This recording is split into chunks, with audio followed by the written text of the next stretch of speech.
Oy, mga master! Andito na lang po tayo. Dito sa Roosevelt Bicycle Center. Kung mapapansin nyo, meron akong dalang sarili ko na MTB frame. Pero, meron akong gustong gawin mga master. Meron akong gustong ipakita sa inyo. Etong MTB frame na to, gusto kong gawing hybrid. At hanggang saan ang maaabot ng pera ko sa halagang 15,000? Mabubuo ko na kaya to? Tingin mo, ikaw, mabubuo mo na ba yung 15,000 mo na hybrid na maganda na yung setup? Kung kahit pa paano hindi na tayo maghahagilap ng pinakamagagandang setup, pinakamagagandang brand o components, pero mabubuo ko na tong hybrid setup ko. Okay? So, tingnan natin kung hanggang saan aabot ang aking 15,000 at i-guide ko kayo kung ano yung mga ilalagay natin. Alright? Siyempre, sasamahan tayo ni Master Nilo. Tara! Excited na ako. Papakita ko sa inyo kung ano ang mga laman na ilalagay natin dito. Alright? Let's go!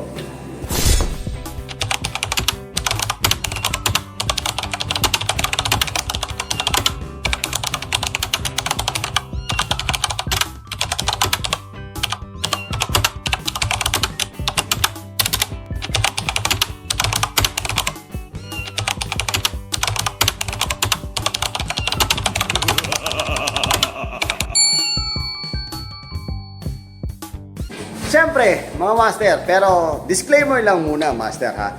Etong gagawin natin, hypothetical lang to, master ha. Hindi natin bubuuin mismo dito. Okay?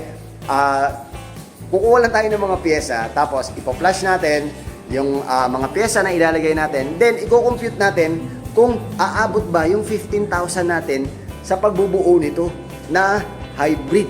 Okay?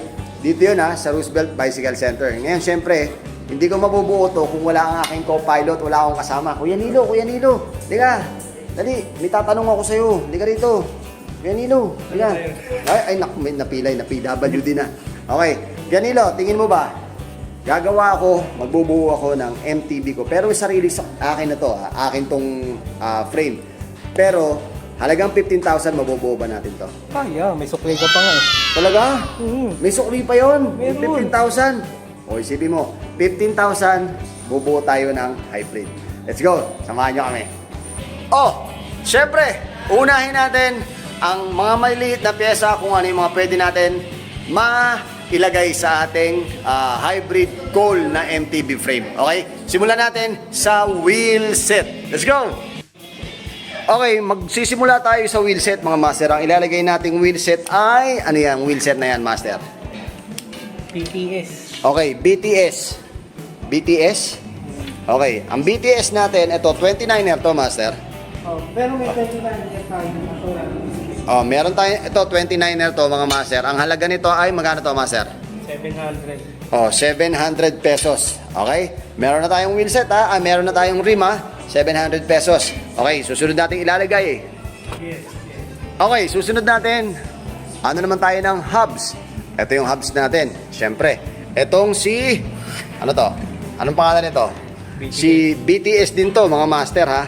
Ito tunog, ano to? Tunog mid-range mayaman o tunog may kaya? May ano na, may panlugaw ka na. May panlugaw na. Patulugin mo nga. Oh. Okay. Ilang speed to, master? Hanggang 11 speed. Hanggang 11 speed. So, ang binubuo nga pala natin, mga master, ay 9 speed. So, BTS, ang halaga nito ay 980. Tama ba ako? Tama. Oh, 980. Susunod naman natin ngayon ay spokes tsaka ano ba yung tawag dito? Spokes tsaka interior tsaka goma.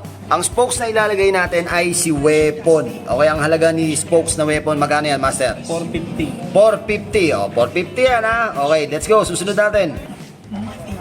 Susunod natin ang chowyang natin. Ito mga master, itong chowyang na yan. Okay, pang hybrid yan mga master ha.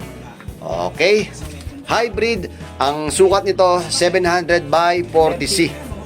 Ano yan? 38 lang. 38C, pero meron 48C. Depende sa inyo kung anong gusto nyong gamitin. Okay, ang halaga niyan, master, is 1,050. Tama ba ako? Okay, 1,050. Pupunta na tayo ngayon sa interior design. Okay, sa interior natin, hahanap tayo syempre ng pinakasakto lang. Okay, ano yan, master? Magkano yan? Okay. 150 isa. Oh, 150 isa. Etong si Chaoyang din ha. Saktong-sakto sa goma natin. 35 by 50. Oh, 35 by 50C hanggang 50C kaya yan. Okay? So 150 isa, syempre dalawa ang kailangan natin. 300 pesos. Alright? Susunod tayo sa susunod natin ilalagay. Let's go! Okay, susunod natin mga master ay headset. Alam nyo, sa mga headset natin, syempre, depende sa frame na dadalhin nyo rito. Kung ano yung sukat na dadalhin nyo, yun ang ilalagay natin dito sa mga headset na nandito.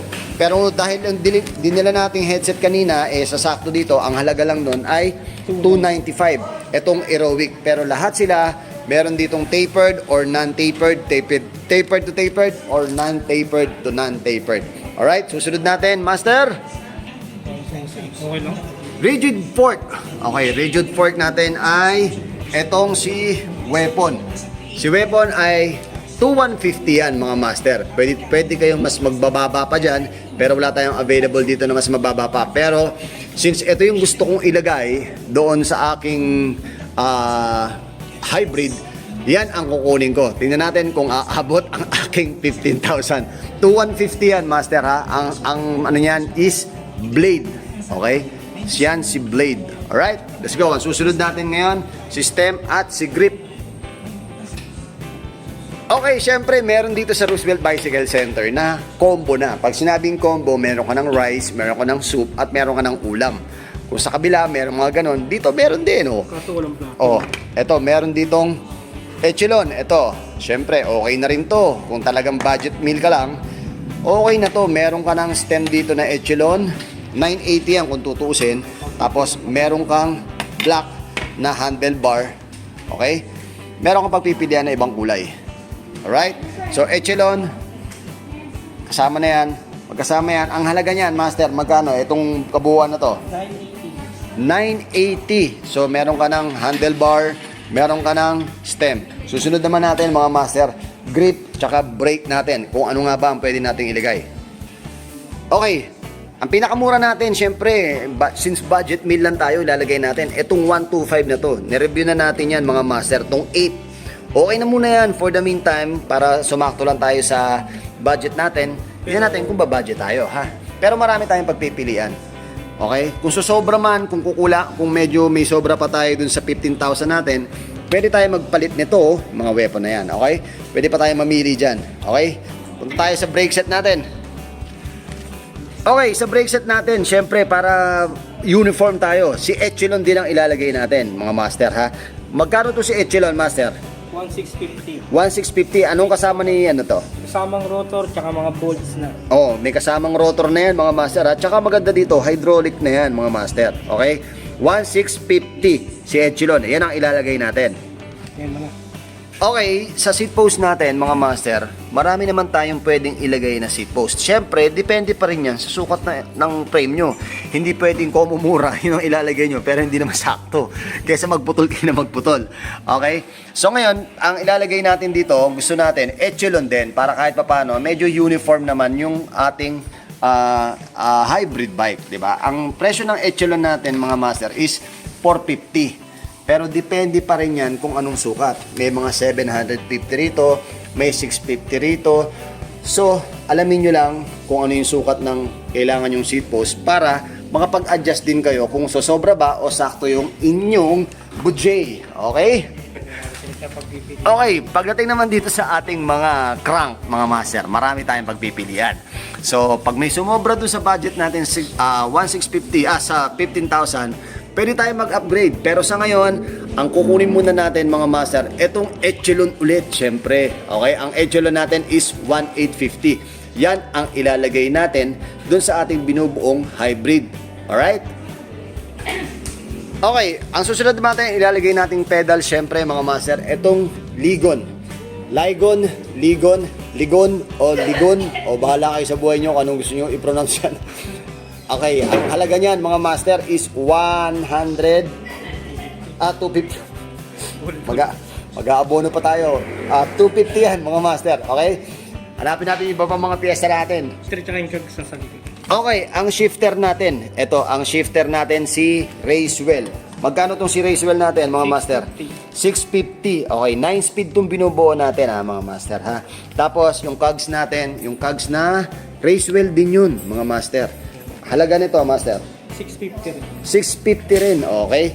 So, yun ang ilalagay natin. Si Racewell na cogs at si Racewell na shifter. Para at least magkakilala pa rin sila. Alright? Susunod tayo.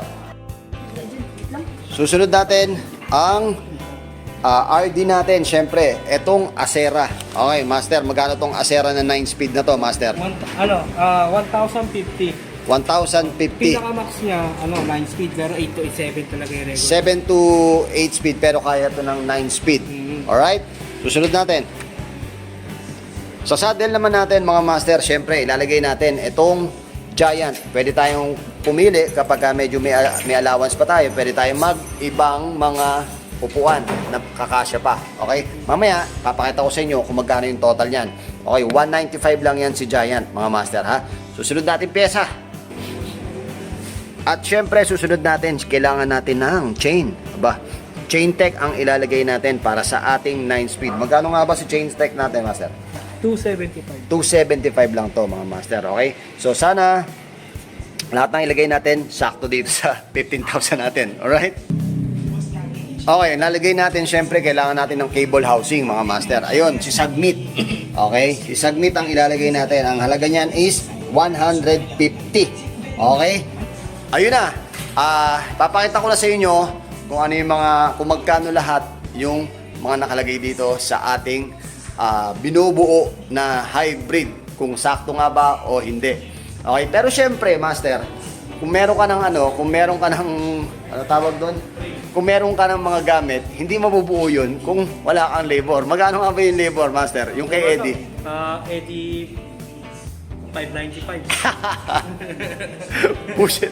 Oh, 595 lang yung labor dito. Ngayon, sa 15,000 na yun, computein na natin kung aabot ba o hindi yung mga nilagay natin. Let's go. Ito na yun. Gumising ng umaga, ihanda na ang kape at pandesal sa iyong tabi para may baon ka sa iyong paglalakbay. At kung wala kang kasama sa iyong ride, nariyan naman si Lord. Huwag kang matakot na umahon mag-isa, kasama mo naman ako. Huwag kang matakot na lumukod mag-isa, kasama mo naman ako. Huwag kang matakot, la la la la.